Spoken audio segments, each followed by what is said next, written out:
밤에 듣는 조선야담.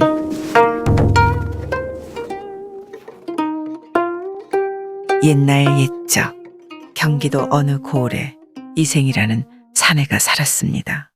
그의 집안은 대대로 정승판서를 여럿 배출할 정도로 이름난 집안인데 그 또한 15세 소가시험에 합격할 정도로 이름난 수재이니 고을에서 그의 이름을 모르는 이가 없을 정도였습니다. 그런데 어느 해 이생의 부인이 갑자기 죽었지요. 갑자기 부인이 죽자 그는 적적함을 견딜 수가 없었지요. 그래서 이생의 집과 10리쯤 떨어진 곳에 있는 절로 하루에 한 차례씩 말을 타고 가서 적적함을 달래곤 했습니다. 그러던 어느 날, 그날도 절에서 말을 타고 돌아오다가 중간에서 그만 비를 만나고 말았지요. 이생은 비를 피하려고 주위를 살피다가 가까운 곳에 있는 민가로 말을 몰았습니다. 그 집의 주인은 박서방이라는 농사꾼이었는데 하늘 같은 신분의 이생을 한눈에 알아보고 뛰어나와 맞았지요. 귀하신 분을 모시게 되어 영광입니다. 박서방은 안으로 들어가 손수 꿀물을 타서 이생 앞에 내어놓고 이생이 그 꿀물을 마시고 나자 한 낭자가 다시 술상을 내어와 앞에 놓고 나갔습니다. 여인은 얼굴이 동그랗고 이목구비가 뚜렷하여 농가에서는 보기 드물게 단정한 낭자였지요. 이생은 술을 마시면서도 자꾸 마당에 있는 그 낭자에게 눈길을 돌렸습니다. 그 모습을 바라보던 박서방이 말했지요. 새하라고 저의 딸이옵니다. 올해 16인데 아직 혼처를 정하지 못해 저러고 있답니다. 그 말을 듣는 순간 이생은 마음이 동했고 왜인지 모르게 가슴이 뛰는 것을 느꼈습니다. 그리고 비가 그쳐 집으로 돌아가서도 자꾸 새아의 모습이 눈앞에 어른거려 견딜 수가 없었지요. 그로부터 이틀 후 이생은 술과 떡을 말에 싣고 다시 박서방의 집으로 갔지요. 이생은 술과 떡을 내어주고 난 뒤 저번에 환대해 준 데 대해 감사를 표하고 다시 박서방과 마주 앉았습니다. 그러자 이 상대로 새아가 술상을 들고 들어와 두 사람 앞에 가져다 놓고 돌아섰지요. 그 순간 이생과 눈이 마주친 새아는 그만 귓불까지 빨개지더니 서둘러 방을 나가 버렸습니다. 그 후로도 이생은 2, 3일에 한 번씩은 꼭 박서방의 집으로 찾아가 술을 마셨고 그때마다 새아가 술상을 내왔지요. 이렇게 자주 이생과 새아가 마주하다 보니 둘은 어느 사이에 스스럼 없이 말을 주고받는 사이가 되었습니다. 그러던 어느 날, 그날도 이생이 말에 술과 안주감을 싣고 박서방의 집으로 찾아가니 박서방은 외출을 하고 없고 새아 혼자 집을 지키다 그를 맞았지요. 새아는 이생이 워낙 자주 찾아오던 사람이라 스스럼 없이 술상을 차려와 그 앞에 내어놓고 돌아섰습니다. 그때 이생이 새아를 보고 말했지요. 혼자 앉아서 무슨 재미로 술을 마시겠는가? 별일 없으면 여기 앉아 나와 말동무나 하면 어떤가? 새아 역시 그 말을 기다렸다는 듯 마주 앉아 이생의 술잔에 술을 따라주고 자신도 몇 점의 안주를 집어먹었지요. 이렇게 둘이 마주 앉아 마신 술이 거의 바닥을 드러낼 무렵이었습니다.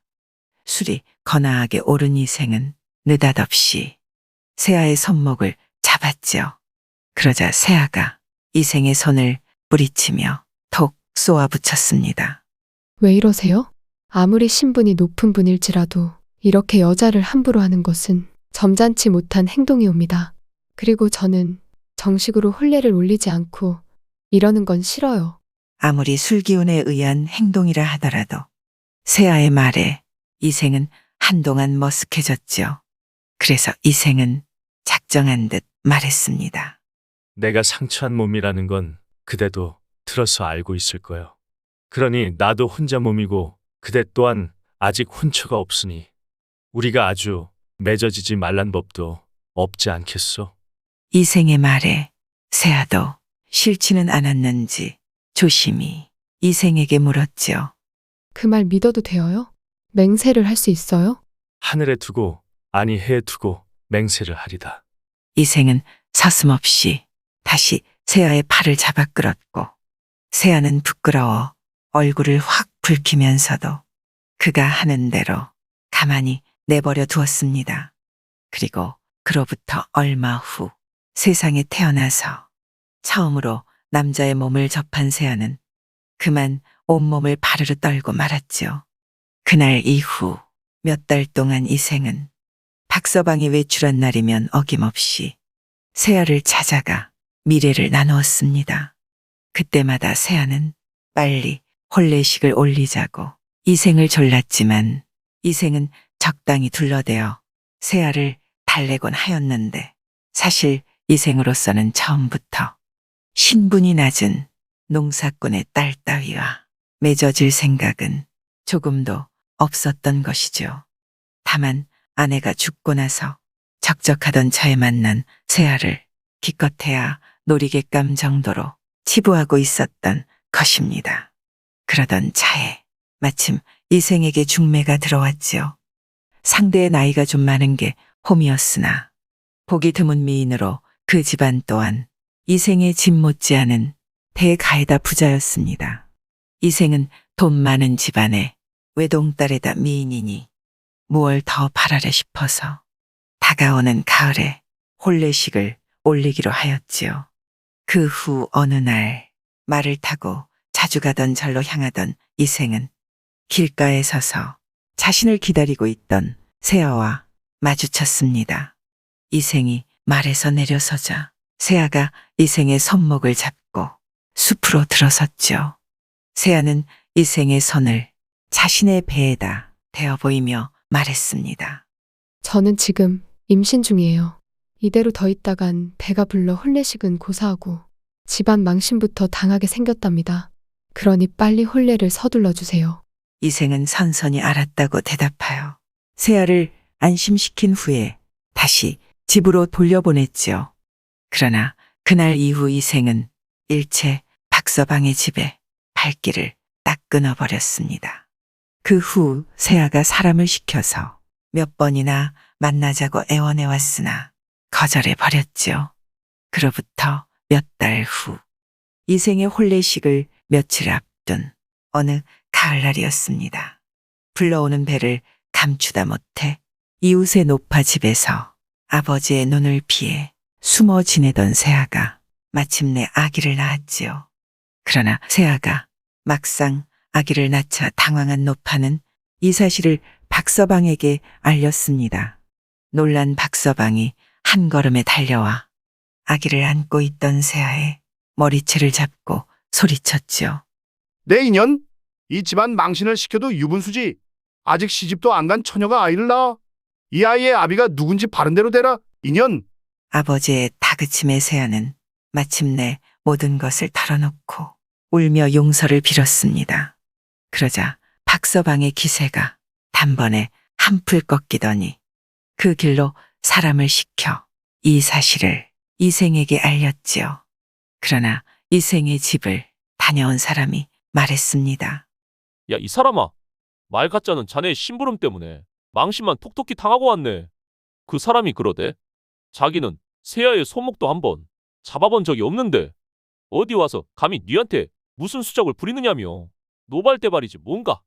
박서방은 그것 보라는 듯이 다시 세아의 머리채를 움켜쥐고 닥치는 대로 흠씬 두들겨 패주었지요.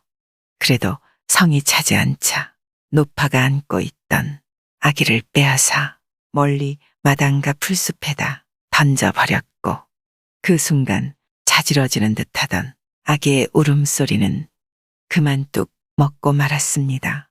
그날 저녁 때 아버지 박서방에게 맞아 한동안 까무러쳐 있던 세아는 정신을 차리자 급히 마당으로 나가 풀숲에 있던 아기를 안아들었지요.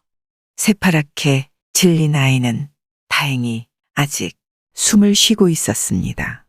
아이에게 젖을 물린 세아는 그대로 노파의 집을 나섰죠.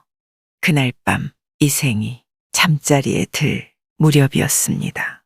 누가 대문을 두드리는 소리가 요란하게 나더니 갑자기 집안이 소란스러워졌지요. 잠시 후 하인 하나가 방으로 달려와 말했습니다. 나리, 대문 밖에 웬 여인이 갓난아기를 안고 왔는데 나리를 꼭 배워야겠다고 야단입니다. 그 여인이 세아라는 걸 알아차린 이생이 호통을 쳤습니다. 야, 이놈아! 누구인지도 모르는 여인을 내가 이 밤중에 왜 만난단 말이냐? 일 없으니 어서 나가! 멀리 쫓아버리고 대문을 닫아 걸어라. 그러나 그 후 밤이 이슥하도록 대문간에서는 간간히 세아의 울음소리와 함께 대문을 두드리는 소리가 들렸지요.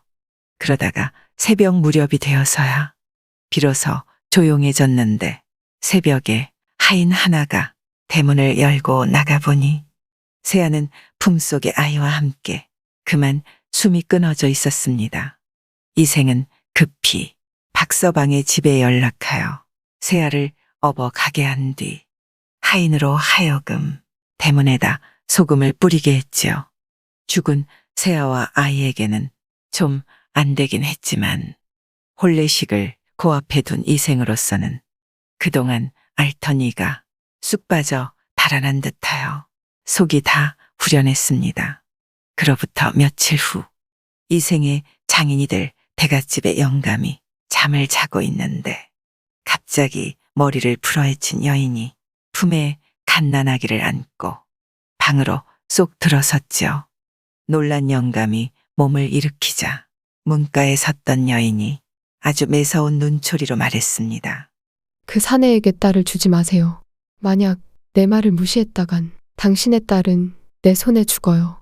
그러고 난 뒤 여인은 그대로 홀연 방 안에서 사라지고 말았지요. 그 순간 영감은 눈을 번쩍 떴습니다. 꿈이었던 것이지요. 그날 아침 잠자리에서 일어난 영감은 아무래도 간밤에 꿈이 괴이쩍어 부인을 불러 의논하였습니다. 개꿈이에요. 아마 평소에 우리 이서방을 사모하다가 죽은 여인이 공연한 수작을 부리는 걸 거예요. 그런 개꿈 따위를 믿고 이 바닥에서 제일 가는 사윗감을 놓친다면 나중에라도 후회할 게 분명해요. 부인의 말에 영감은 좀 찜찜하긴 했지만 그만 없던 일로 덮어버렸습니다. 마침내 이생의 혼례식은 온 마을이 떠나갈 듯이 시끌벅적하게 치러졌지요. 신부도 아름다웠을 뿐만 아니라 혼수 또한 엄청났으며 이생은 흐뭇하여 신부를 마치 인형 다루듯 조심스럽게 대했지요. 그런데 웬일인지 첫날 밤을 지낸 신부는 줄곧 어두운 얼굴을 하고 있질 않겠습니까? 걸핏하면 눈물을 보이는 데다 간혹 한숨을 내쉬기도 했지요. 이생이 이런 모습을 보다 못해 물어보았으나 자신도 그 까닭을 알 수 없다고 하니 참으로 답답할 노릇이었습니다. 며칠 후 장인 영감이 자신의 집에 들른다는 기별을 받은 이생은 당일이 되자 줄곧 눈물 바람만 하고 있는 아내를 타일렀지요. 이제 곧 장인어른께서 들이닥치실 터이니 그만하고 얼굴을 좀 펴요. 그래야 장인어른도 마음 편히 지내시다가 다시 집으로 돌아가실 게 아니요? 그때 하인이 들어와서 장인 영감이 왔다고 전가를 하니 서둘러 이생이 나가서 장인을 맞았는데 그 안색이 영 좋지 않았습니다. 게다가 그는 이생을 밀치고 서둘러 방 안으로 쑥 들어서더니 방에 앉아 하염없이 슬픈 표정을 짓고 있는 딸을 유심히 바라보았지요. 그러다가 그는 다시 돌아서 이생을 바깥으로 밀쳐내며 다급하게 말했습니다. 자네, 얼른 뒤뜰로 한번 나가보게. 대문을 들어서면서 흘낏 보니 뒤뜰 감나무에 웬 여인이 긴 띠를 감나무에 걸고 있었네. 그 모습이 꼭 우리 아이 같아서 가슴이 철렁했는데 다행히 우리 아이는 아니니 어서 한번 나가보게나.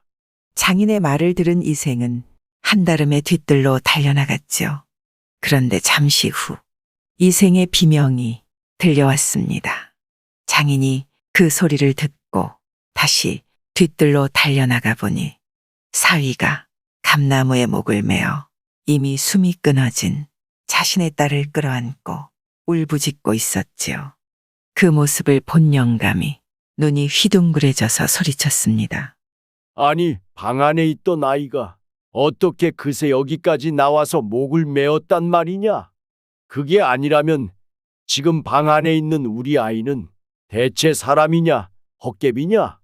목을 맨 아내를 끌어안고 울부짖던 이생은 장인의 말을 듣자 잠시 멍한 상태가 되었지요. 그러다가 다시 불이 나게 일어나 방 안으로 뛰어들었습니다. 그런데 이게 어찌 된 일인가요? 그 사이 방 안에 있던 여인은 그대로 요 위에 반드시 누워 숨이 넘어가 있었는데 상체를 일으키고 자세히 들여다보니 바로 박서방의 딸 세아의 모습이었던 것이죠. 놀란 이생은 급히 박서방의 집으로 사람을 보냈습니다. 이생의 집에서 온 하인의 말을 들은 박서방은 고개를 갸웃거렸죠. 그러다가 그는 그럴 리가 없다며 아기와 함께 묻은 세아의 무덤으로 달려가 보았습니다. 그런데 무덤을 파헤치고 보니 이게 또 웬일인가요? 관이 뚜껑을 열어젖히자 아기의 시신은 그대로 있는데 딸 세아의 시신은 흔적도 없이 사라져 버렸던 것이지요. 박서방은 그 길로 다시 이생원의 집으로 달렸습니다.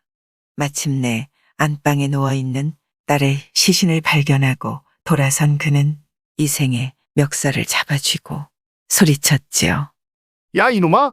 남의 딸을 꾀어 아이를 낳게 하여 죽인 놈이 그것으로도 모자라? 이젠 그 시신까지 도둑질을 해.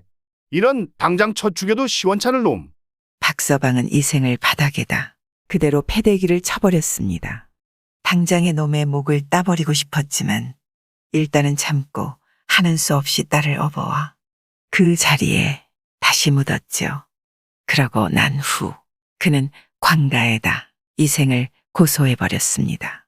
자신의 딸을 범하여 아이까지 낳게 하고 죽음에 이르게 한 뒤 그 시신까지 훼손한 죄를 밝혀 처벌해 달라는 내용이었지요. 그러나 박서방의 고소를 접한 관가에서도 난감하기 짝이 없었지요. 박서방의 딸이 이미 죽은 마당에 누가 그 현장을 목격한 사람도 없고 그 시신을 파왔다는 사실 또한 묘연하기 짝이 없었습니다. 관에서는 하는 수 없이 이생을 불러 박서방과 화해할 것을 권했지요.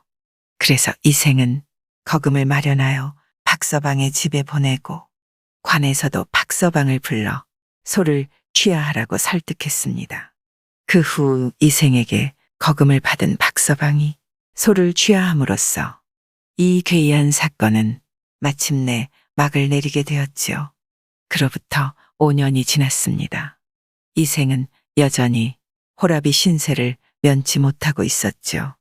그 사건이 일어나고 난 후부터는 아무도 그에게 딸을 주려는 사람이 없었을 뿐만 아니라 그 후부터 그에게는 웬일인지 자꾸 손재가 일기 시작하더니 많은 재산이 모두 남의 손에 넘어가 버렸습니다.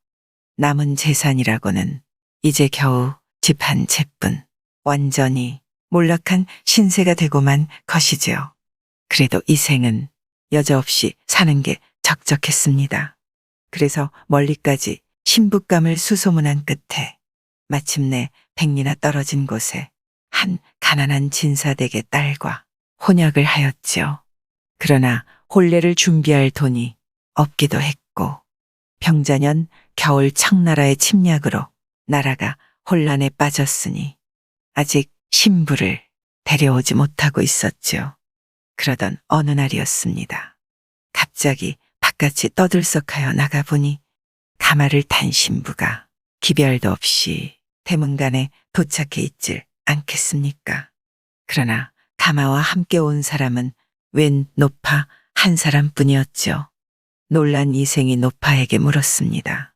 사전에 기별도 없이 이게 웬일이요? 그리고 어쩐 일로 신부가 오는데 상객 하나 따라오지 않았소? 서방님도 이미 알고 계시겠지만 청나라에서 조정에 지금 공료를 바치라 야단이 아닙니까? 그래서 우선 급한 대로 이렇게 신부만 먼저 데려왔답니다. 그리고 며칠 후면 혼수를 장만한 상객들이 들이닥칠 터이니 우선 신부나 안으로 들이시오. 그러더니 노파는 바쁜 일이 있다며 그만 총총히 사라지고 말았죠. 이생은 하는 수 없이 신부를 집 안으로 들였습니다. 노파가 한 말은 사실이었죠. 창은 병자호란을 통해 조선을 굴복시켜 번국으로 삼고 조선은 그 대가로 군사적, 경제적 부담과 공료 차출을 강제당하게 되었던 것이죠. 그러니 딸 가진 집안에서는 서둘러 사위를 정하는 일에 모두 혈안이 되어 있었던 것입니다. 그날 밤 이생은 5년 만에 처음으로 여자를 품에 안았지요. 그러니까 신부와의 첫날 밤을 보내게 된 것인데 신부는 보기보다 매우 부끄러움을 탔습니다. 이생의 몸이 자신에게 닿자 그만 몸을 바르르 떨었지요. 그 모습을 보던 이생은 갑자기 박서방의 딸 세아 생각이 났습니다. 그리고 이튿날 아침 해가 중천에 떴는데도 신부는 일어날 줄 몰랐습니다. 이생이 살며시 흔들어 깨워보았지만 신부는 어젯밤에 잠든 모습 그대로 그만 숨이 끊어져 있었던 것이지요. 혼비백산한 이생은 겨우 정신을 수습하고 급히 사람을 시켜 신부의 집으로 말을 달려보냈습니다. 그러나 1시경 후에 다시 말을 타고 돌아온 사람이 말했지요. 아이고 나리, 이게 또 무슨 병고입니까? 진사댁에서는 딸을 보낸 적이 없답니다. 오히려 그게 무슨 말이냐며 대래 제게 따져 묻지 뭡니까? 이생은 다시 얼굴이 하얗게 변하여 그 자리에 덜썩 주저앉아 탄식했습니다. 어이구, 왜 또 이런 일이 내게 일어난단 말이냐. 그러면 저기 죽어 넘어진 저 여인은 대체 어디에서 온 누구란 말이냐? 이 소문은 삽시간에 꼬리에 꼬리를 물고 이웃 고을까지 쫙 퍼져나갔죠. 간밤에 이생의 집에 웬 여인이 신부를 가장하고 들어왔는데 첫날 밤을 치르고 보니 그만 죽어 넘어져 있더라는 소문이었습니다. 이 말을 들은 사람들은 저마다 그이저거하며 밤새 사라진 여인이 없나 하여 이웃을 기웃거렸죠. 그러다 인근 고을 어느 양반집 딸이 죽어서 사흘 전에 매장했는데 이 소문을 들은 양반은 5년 전 이생의 집에서 일어난 괴이적은 일이 생각났습니다. 그래서 그는 아무래도 찜찜하여 산에 올라가 보았는데 이게 웬일인가요? 그 사이 누가 무덤을 파헤치고 관을 바깥에다 드러내어 놓았는데 뚜껑을 열고 보니 비어있는 게 아니겠습니까? 놀란 양반이 한달음에 이생의 집으로 달려가 아직까지 그대로 방치되어 있는 여인의 이불자락을 들춰보았습니다. 그랬더니 세상에 몸에 실오라기 하나 걸치지 않고 나자빠져 있는 여인의 시신은 바로 자신의 딸이었지요. 양반은 이생을 관가에다 고소했습니다. 그리고 양반의 고소를 접한 관가에서도 몇 년 사이 똑같은 일이 연이어 일어나자 이생에게 죄를 묻지 않을 수 없었죠. 그로부터 얼마 후 이생에게는 참수의 명이 떨어졌고 마침내 그의 목은 망나니의 칼에 의해 잘리고 말았습니다. 타인의 시신을 훼손한 죄와 동시에 그 시신을 상대로 한 죄까지 함께 물은 결과였지요. 그러니까 죽은 세아는 혼례를 미끼로 자신의 몸을 희롱하고 제 핏줄까지 죽음으로 내몬 몰인정한 인간을 끝내는 그 목을 잘라버림으로써 되갚아준 셈이었습니다. 구독과 좋아요와 함께 오늘도 좋은 날 되세요.